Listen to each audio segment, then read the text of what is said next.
Please give a warm Georgia Tech welcome to our guest, John Lenczowski. Good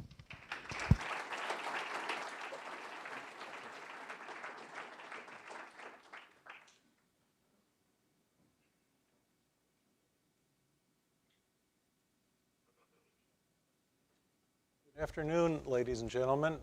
Is my microphone on? Can you hear me? Well, I'm honored and delighted to be here at Georgia Tech, and I very much thank Don Chapman and everybody else associated with the business school who've welcomed me here so nicely. I'd like to talk today about one of the major issues of our time, and that is radical Islamism. It's an issue about which I think there has been insufficient public discussion, and I think it's extremely important for our nation to be talking about it, particularly since we are in the midst of a climate these days where we are actively being discouraged, even by our own government, from talking about it. Radical Islamism is something that is different from Islam. Islam is a religion. Islamism is an ideology. This is a very simplistic division of definitions here, but it raises the problem of what is authentic Islam. It is a problem because Islam is decentralized. It does not have a pope who is in a position to determine what doctrinal orthodoxy is. And for years, Muslims have worshiped God, have been guided by their faith towards leading a moral life, towards having a spiritual life, in such a way that has enabled them to coexist with other faiths and minority groups. But there are some within Islam who selectively choose passages from the Quran in order to justify pursuing a political agenda. These people argue with considerable validity that Islam covers all the elements of life, and therefore establishing an Islamic political order is not just legitimate, but is actually required by Allah. They too can argue that those Muslims who reject their radical political agenda are also being selective in their reading of the Quran. So there's a debate between two sides of Islam, and this is, of course, a very simplistic reduction of a much more complicated mosaic into these two larger schools of thought. But in light of this debate, one can conclude that Islam itself does contain seeds of Islamism. But one has to recognize that the two are not necessarily identical. Let me just observe here in this connection a couple of facts.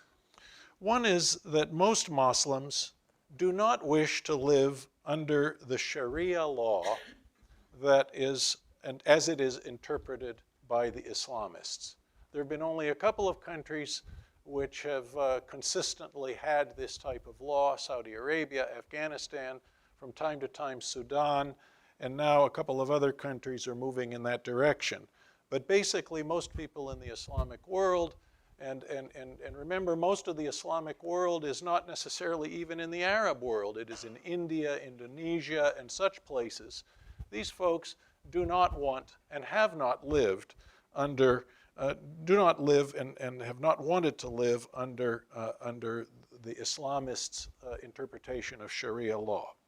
Another fact: Sharia law does not come close to covering all the different aspects of civil, commercial, and private life that are covered by modern Western legal systems. And so therefore, Sharia is a law that is incomplete and therefore subject to a great deal of interpretation by those who happen to have political authority. And finally, and it's not just interpretation, it is subject to augmentation by those who have political authority. And finally, let me observe that Islamists are divided amongst themselves. Some of them seek some kind of a Sharia-based political order, but others believe that the Sharia-based caliphate, which they are seeking, is so divinely ordained that they are even justified in killing innocent people on a mass scale to achieve this political objective. So you've got two variants even within Islamism itself. And both of these variants, nevertheless, are of concern to the United States and much of the rest of the world. Some Islamists, including many in this country, may not be terrorists, but they do wish to transform our constitutional order into a Sharia-based system. They wish to establish a parallel track for Sharia within America, and they do so by promoting such things as Sharia finance and a separate jurisprudence that has manifested itself in such cases as where a New Jersey judge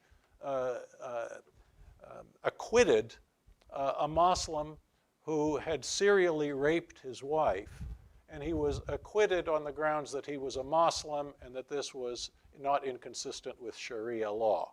And so therefore, a New Jersey civil judge lets Sharia law dictate the criminal code of the United States.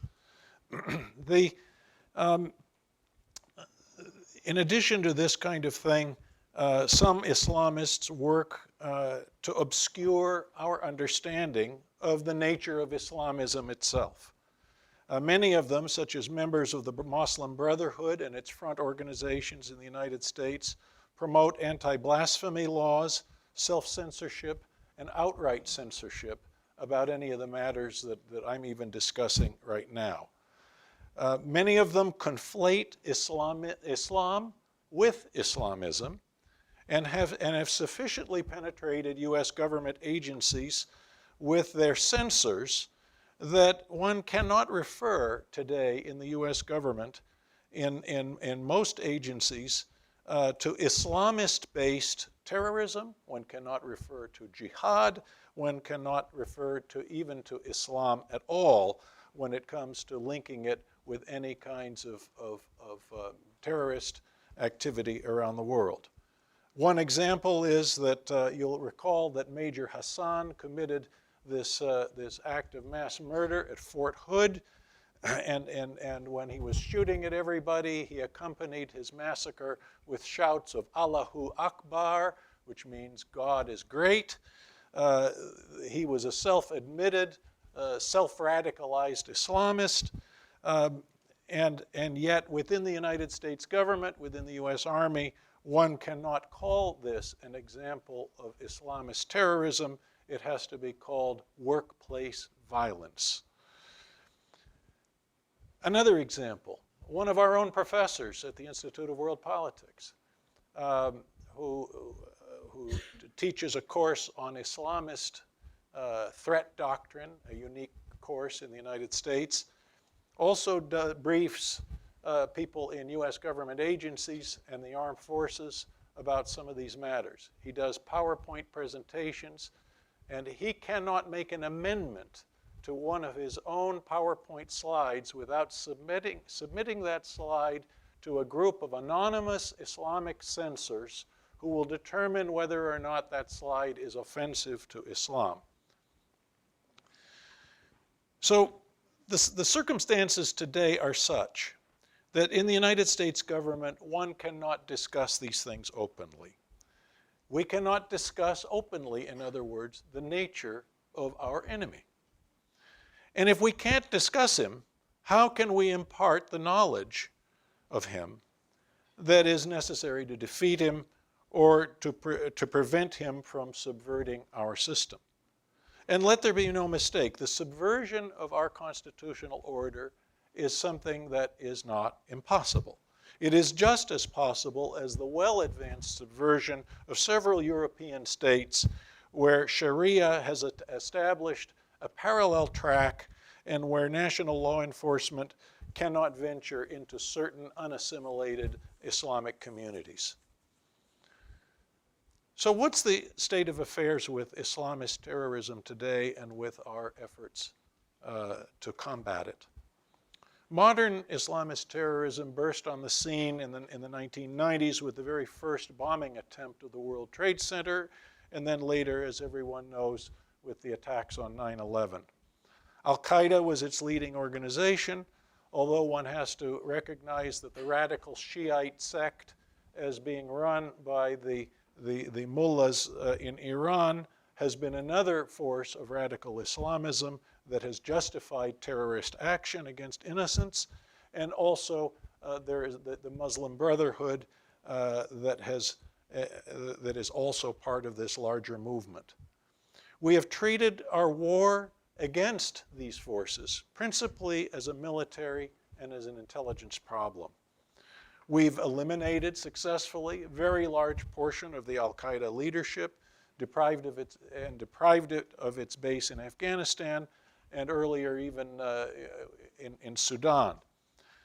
Several elements of it, however, of Al-Qaeda have secured footholds in Yemen, earlier in Iraq, although they overplayed their hand there, and they even have footholds in such faraway places as the Philippines and Indonesia. Most recently, they found opportunities in Libya, Syria, and Mali. Somehow, despite huge military efforts, and not just those places, you could say, we could refer to the Boko Haram group in Nigeria as well, and other smaller groups in other places. Somehow, despite our huge military efforts, including drone attacks, Al-Qaeda has found ways to stay alive and relevant. How is this possible? The answer has very much to do with the fact that Al-Qaeda is not an army. It is an ideological movement. It has methods, therefore, of regeneration. Our military efforts, while proper and necessary in some of these places, I liken to shooting mosquitoes. You can shoot a lot of mosquitoes, but the problem is that there is something going on in the fever swamp, and that is the recruitment of new mosquitoes. And that is not a military problem, and it's only partially an intelligence problem. It is a political problem, an ideological problem, a propaganda problem, and a religious doctrines problem. And so where are we in the effort to stop this recruitment process of those who think it is legitimate to kill innocents to achieve their political agenda? Well, this is a war of ideas. This is a war of ideas. It's a war of information. It's a war of propaganda. And unfortunately, we have very few, if any, serious warriors in this ideological war. You know, what is an ideological warrior? Is there any agency of the US government that actually recruits ideological warriors? An ideological warrior is somebody who knows something about wars of ideas, who knows the methods of wars of ideas, who knows the history of wars of ideas, and who actually may know something about ideas, the ideas of the enemy, our own ideas. But if you want to be clear about it, it isn't, the war of ideas may not be between our ideas and the ideas of the enemy. The war actually may be between the ideas of our enemy and the enemy, and the enemies of our enemy, about which later. So, you know, how do we address this challenge, this war of ideas, information, propaganda, and so on? The first thing you have to do is look at the ideology. The Islamist terrorism of the modern era began with elements of the Muslim Brotherhood and radical Saudi Wahhabists, and not all Wahhabists are radical, who were inspired by the ideology of Sayyid al-Qutb. This ideology has been described by Douglas Strussand as totalitarian Islamism. It exhibits various elements of totalitarian ideology, not the least of which is ruthlessness, based on a doctrine of the end justifies the means, a doctrine, in a way, of might makes right. This ideology bases itself on a strain of Islam that rejects the existence of the natural law. What's the natural law? The philosophers understand this to be the law that is written on the human heart, whether it is written by God or so that it is somehow placed there because it inheres in nature. 1,000 years ago, Islam had natural law philosophers, one of the most prominent of which was Averroes. But those philosophers were defeated by followers of a new strain of Islam that posited that Allah is pure will. That Allah wills everything that happens. That Allah creates every minute, every second of every day. Well, there are Muslims who acknowledge that humans have free will, but there are others who argue otherwise, that everything is Allah's will. Some of these people argue, in effect, that if Allah wills everything, then if a terrorist succeeds in committing his terrorist act, then Allah must have willed it. Such radical thinking, in effect, equates the terrorist's will with Allah's will. And this is a modern variant of the communist or the Nazi rejecting God's moral standards or nature's moral standards and substituting them with his own. If then moral standards are those that are willed by the terrorist, are there such things as moral standards, objective moral standards?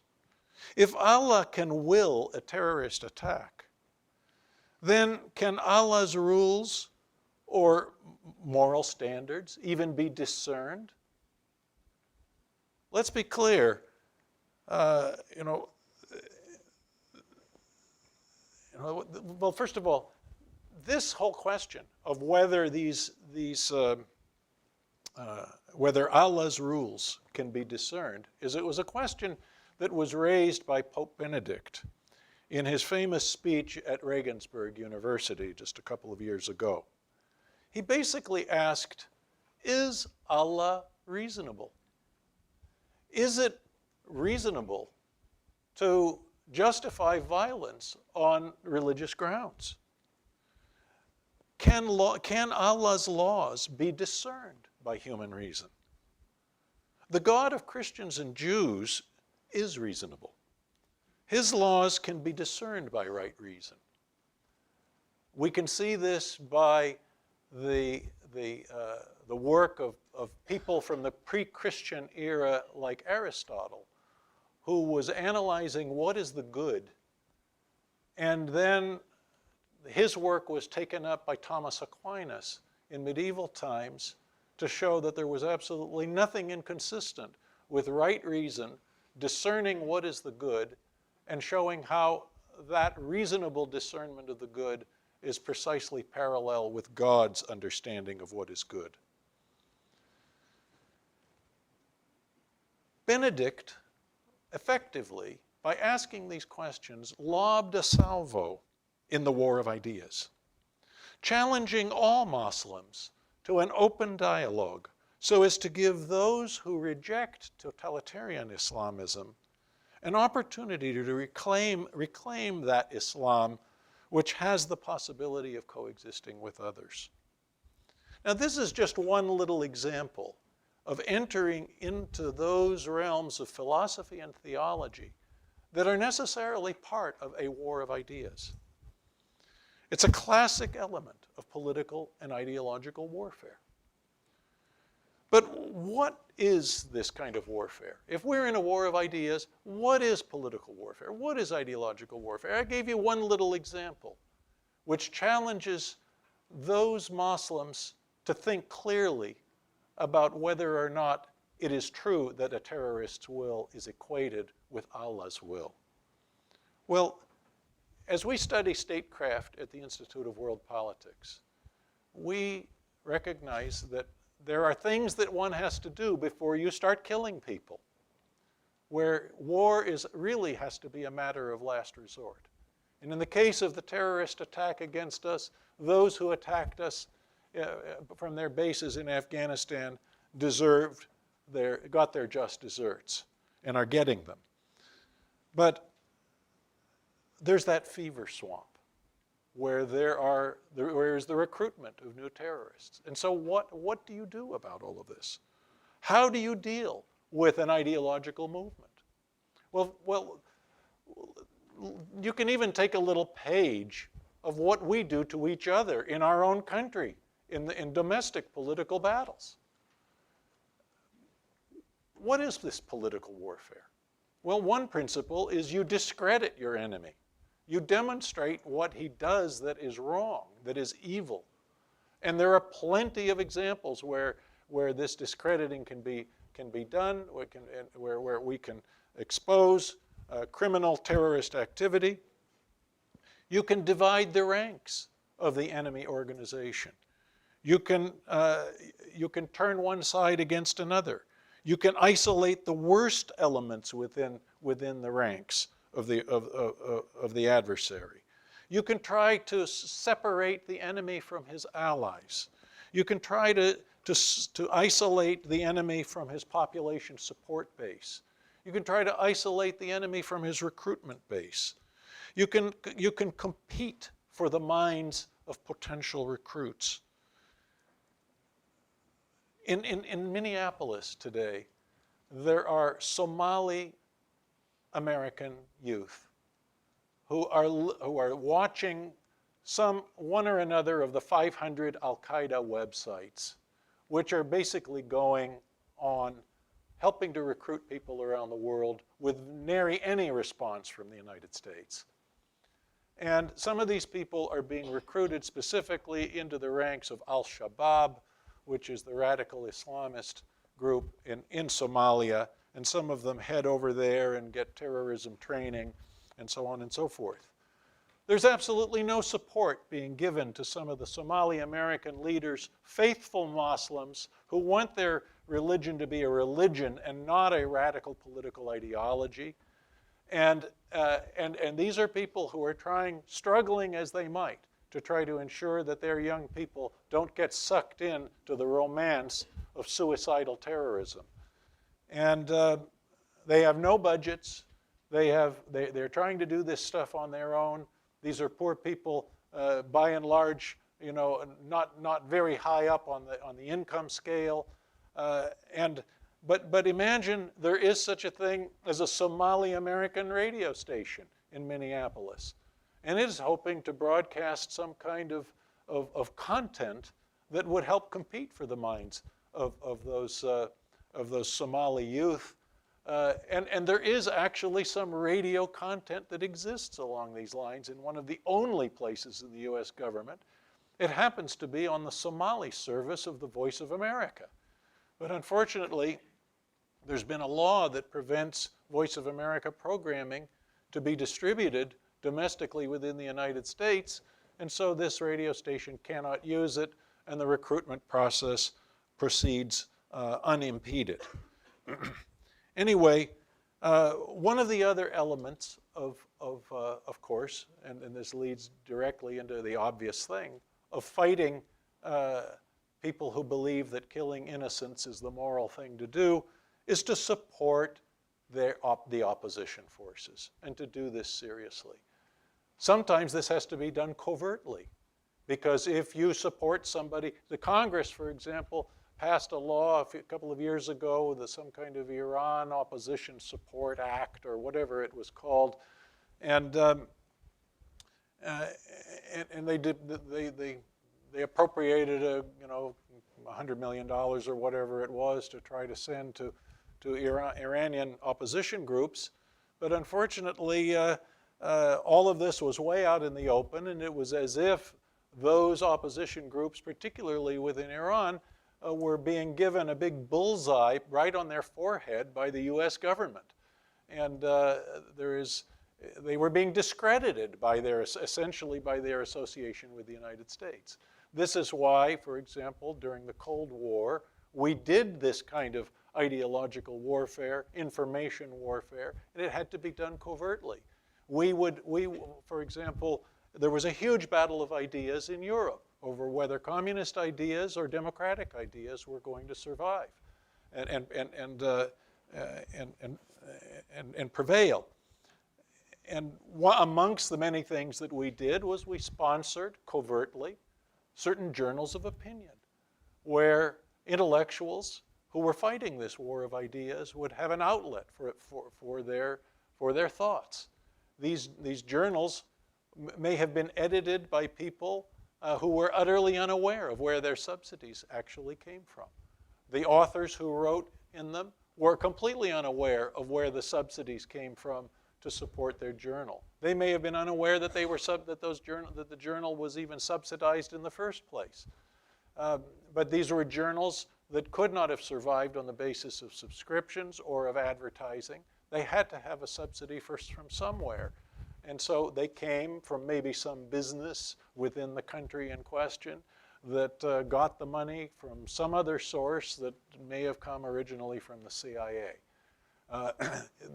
There was an outlet, in other words, for people to argue about these things in order that certain better ideas would prevail over the worse ones. Anyway, this war of ideas, again, is not really between democracy and Islamism. It is between those who want Islam to be a religion and who want to seek holiness, who want to seek a spiritual life, who want to seek a moral life, and those who are motivated by the passions of a radical political secular agenda. And so the sooner we realize this and enter into this conflict at this ideological level, the sooner we and the rest of the world will be secure. Anyway, thank you for listening. I'll be happy to take any questions.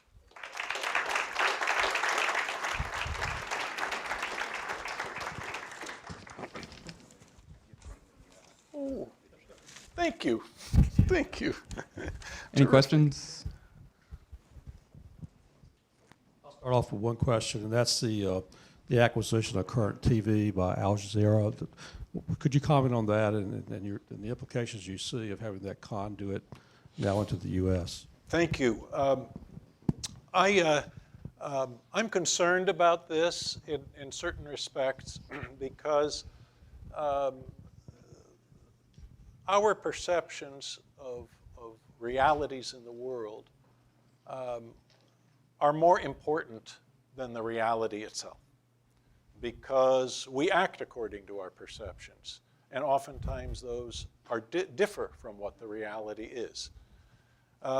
We have a huge challenge in this country to try to see the truth, and one of the things that we do not study in this country, especially in our schools of international affairs, is the role of propaganda, perceptions management, disinformation, and strategic deception.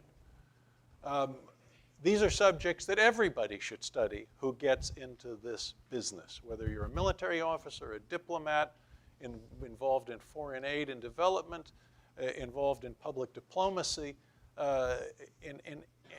involved in, and especially involved in intelligence.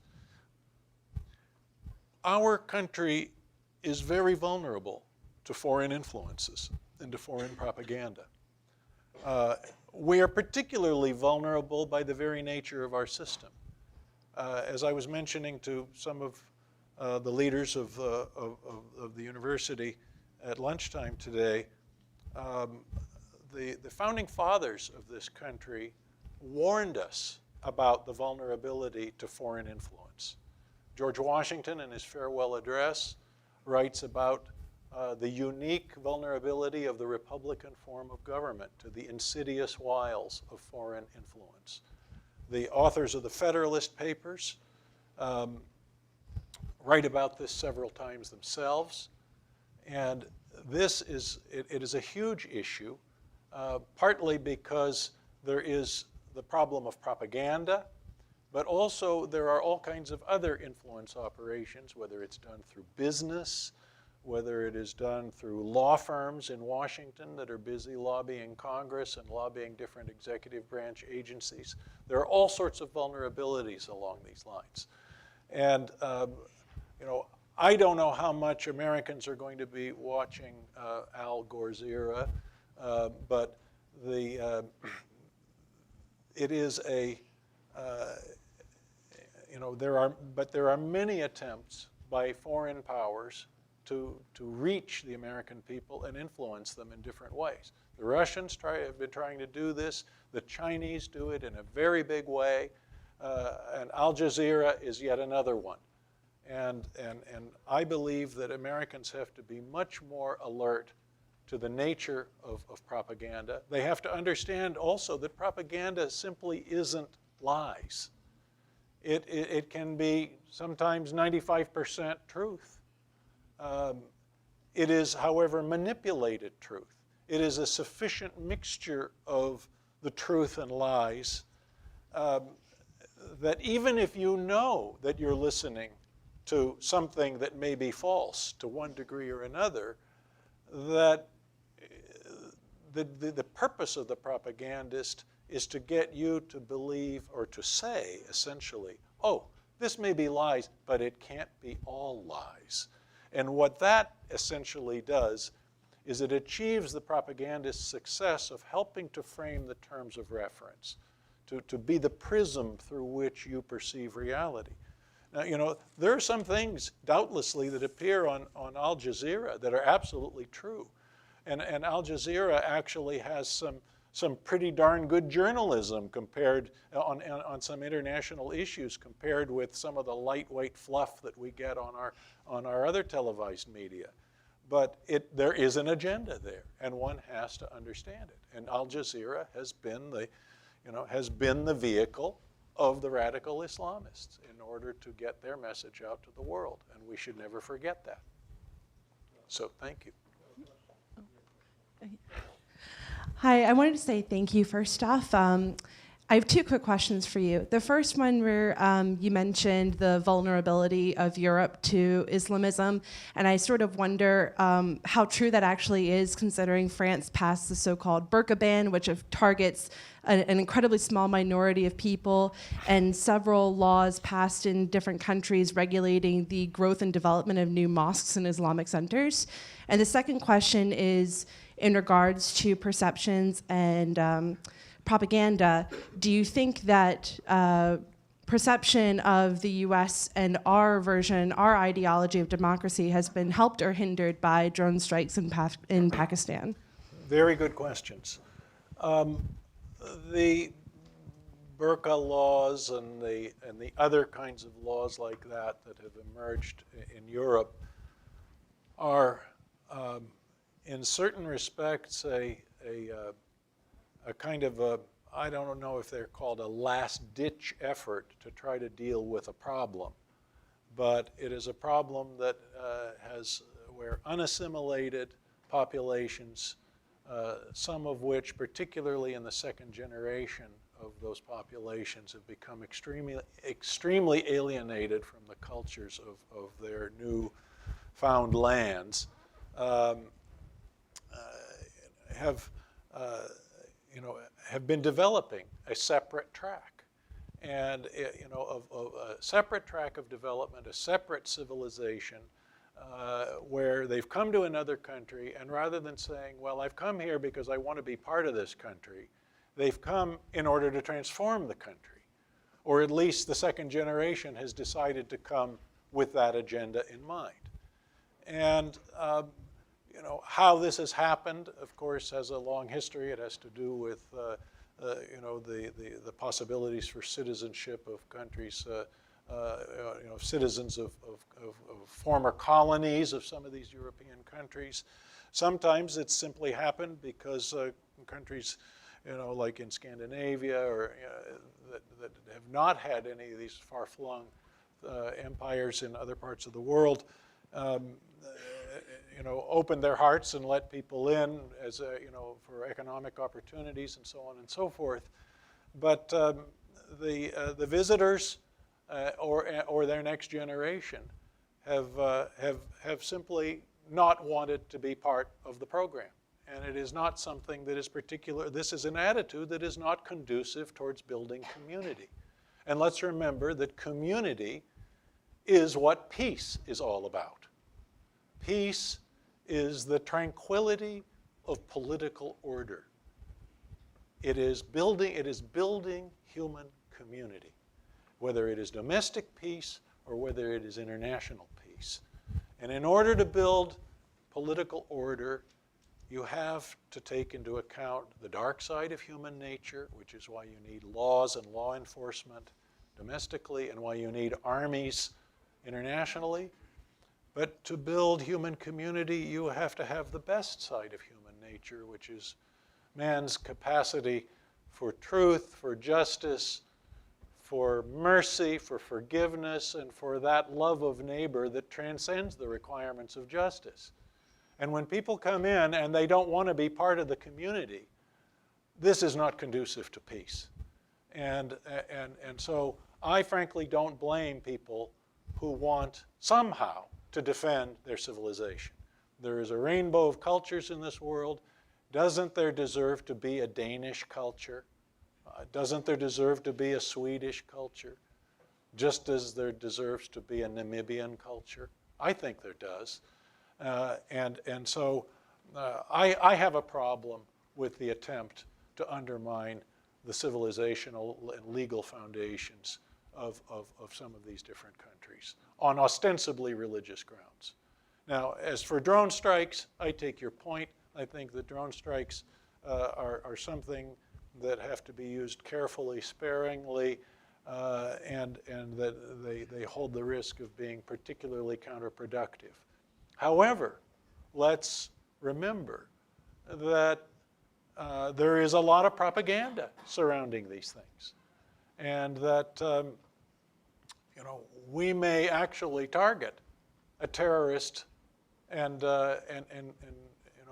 get him in his house or get him in his meeting place with several other people, and then the propaganda machine comes out and says, well, we've just blasted an entire school full of innocent children, and that's the message that goes out. And that's part of the battle of ideas and battle of information that is out there.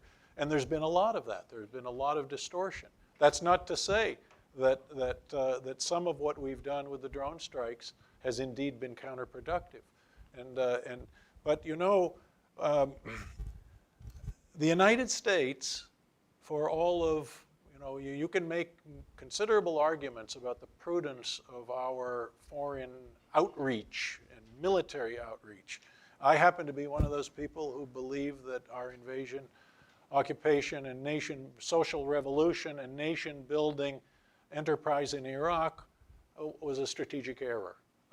I thought that it was a big mistake. I thought it created more anti-Americanism than this country has ever suffered in the history of the American Republic. And so, I'm not somebody who blesses everything that our civilian leaders have said that we ought to do with the use of our armed forces. But suffice it to say that in the entire history of warfare, our ability to discriminate between actual enemy targets that are legitimate military targets and innocent civilians, which lies at the heart of just war doctrine, surpasses that of any other country in the world. And I think we ought to get a little credit for that. And that even goes for drone strikes too. Yes. Thanks for coming out, first off. Throughout your speech, you talked about two different types of warfare, one being the conventional that we'd all think of, force-on-force military warfare, and the other being ideological. And at the end of your speech, you mentioned that during the Cold War, we had the ideological down, and we were militarily prepared to fight that type of force-on-force.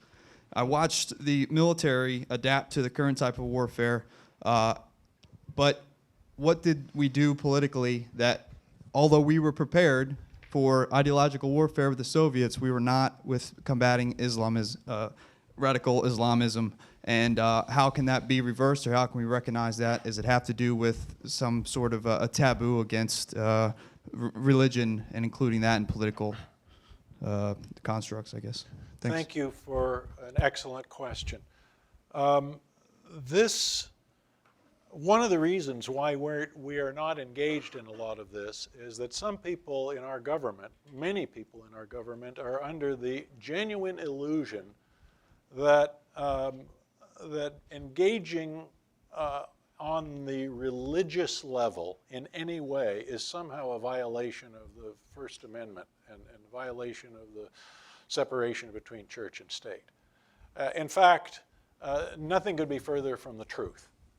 During the Cold War, we supported religion actively.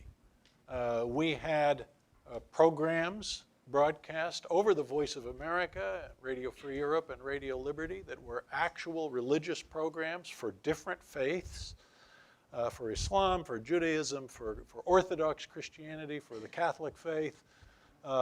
We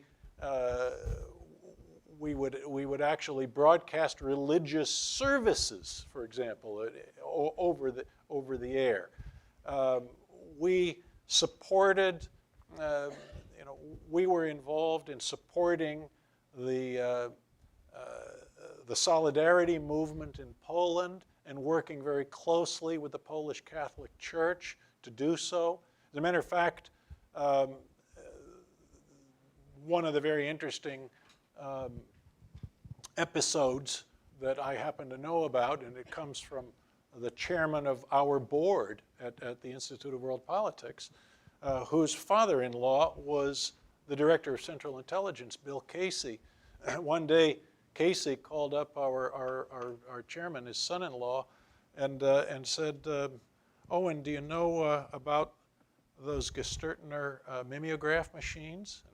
And Owen said yes, and Casey said, "Well, why don't you go buy a couple hundred of them?" Okay. And what do I do with them?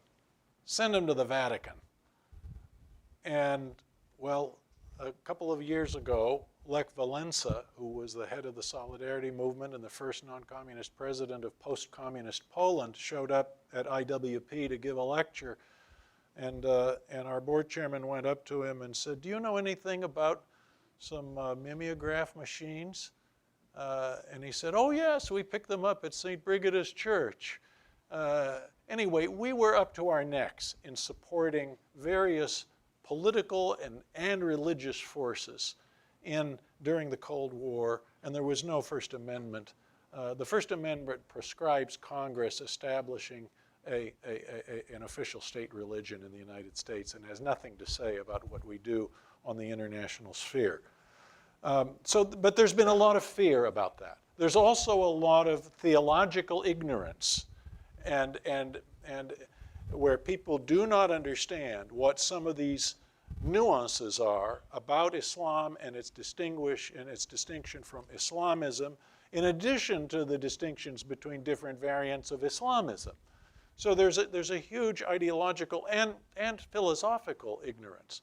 I even know of one of the most prominent experts on Islam in the United States today was once asked by somebody whom I know about the degree to which he believed natural law still had any kind of a foothold in Islam, and the guy didn't know what natural law was. So, when one of the top Islam experts in the United States doesn't know what natural law is, this is a problem. Then you've got the general problem of lack of an institutional base in the U.S. government to do this. We used to have a base insofar as the U.S. Information Agency existed, which would partake in information and ideas.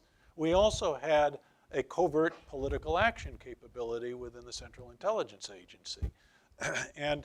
But after the Church and Pike Committee hearings of the 1970s, a lot of, it became much more of a career threatening move to be involved in covert action of different kinds.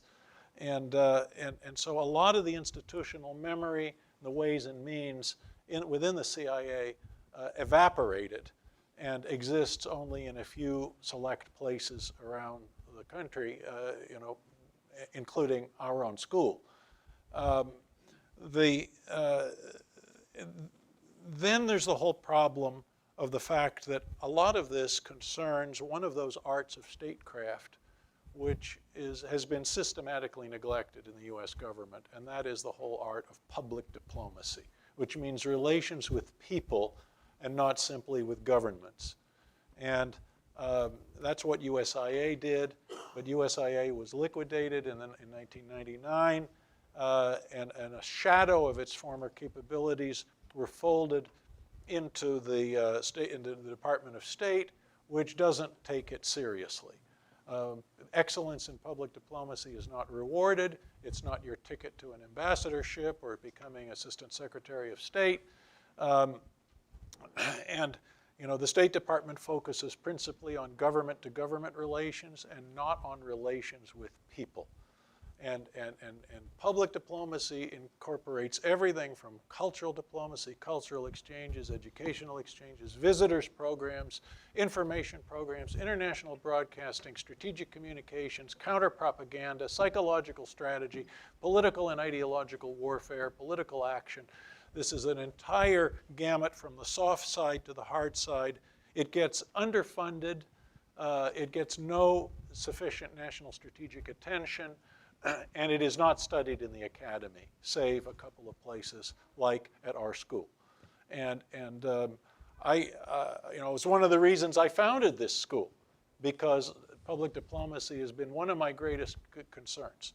I consider that public diplomacy was arguably the most powerful instrument when it came to fighting the Cold War, particularly international broadcasting. And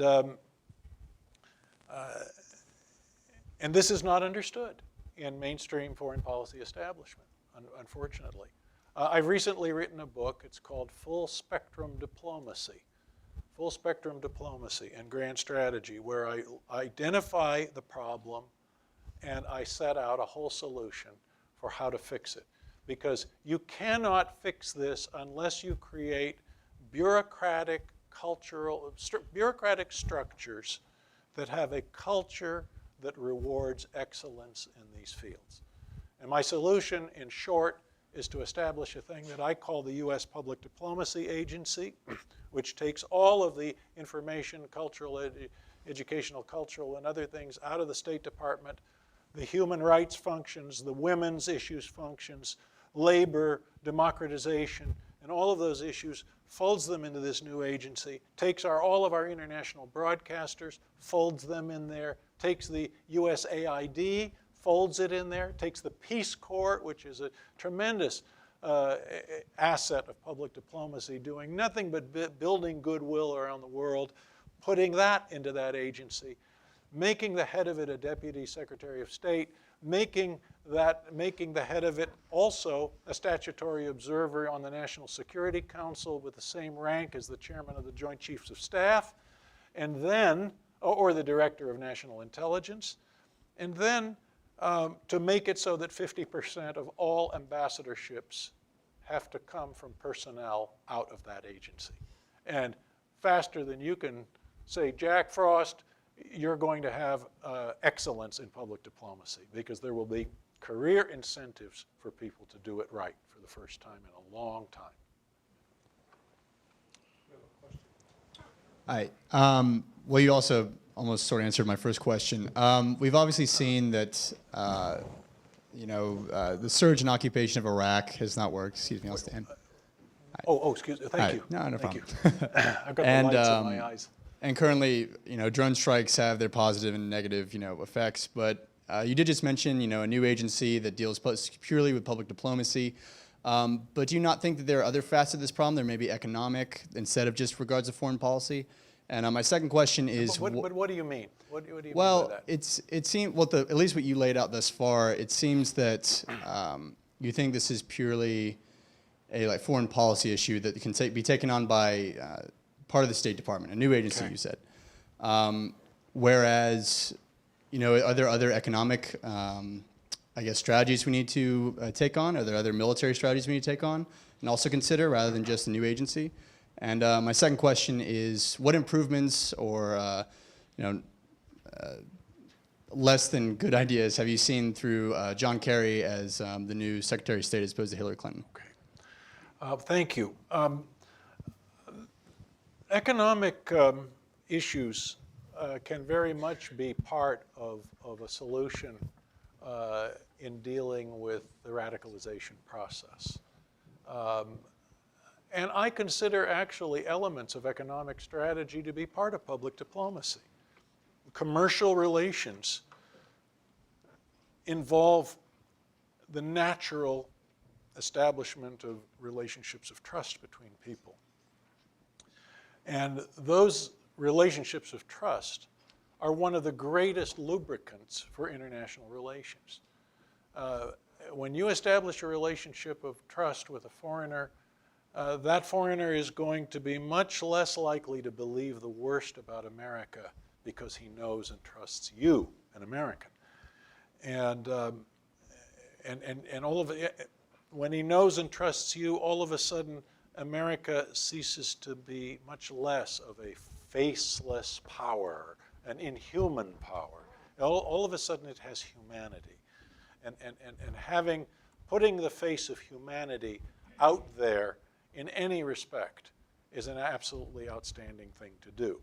Commercial relations, therefore, have very much a public diplomacy dimension to them. Intelligently conceived economic development projects are also extremely good. I remember a good friend of mine who was the head of the Central Asian Institute at Johns Hopkins had taken several trips to Afghanistan. And he remembered having met one very alienated and disaffected fellow named Mohammed, who used to strut around the mosque with his AK-47 and a few other 20-somethings, grumbling about all of the things that he was mad at in the world and wanting to do jihad.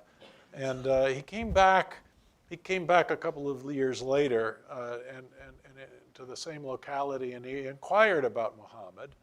And it turns out in the intervening period, Mohammed had managed to get a microloan where he was able to do a little planting on some land to do some agriculture. And he earned a little money the first year, and the next year, and enough to buy a truck. And then the next year, he had expanded his acreage and was doing well enough that he was able actually to build himself a small house. Just in 2 years, a truck and a house and expanded acreage. And it was explained to my friend that Mohammed just didn't have any more time for jihad. And so I really like figuring out ways of keeping people off the streets. And there's nothing like having a job to do that. And economic development, of course, isn't just a matter of coming in with some kind of foreign aid. There are so many different elements to it. There are problems of cultural capital, financial capital, intellectual capital. Are there property rights? I mean, so much of the world is poor because there is no legal definition and clear title to property. And so the property, and the people own it. They live in their houses, and the property is all dead capital. They can't borrow against it. No bank will lend them any money with the house as collateral because they don't know if Uncle Ahmed is going to come along and claim half of the house, and so it can't be collateralized. The capital is dead, and you can't get a home equity loan to finance a new small business. It could be done.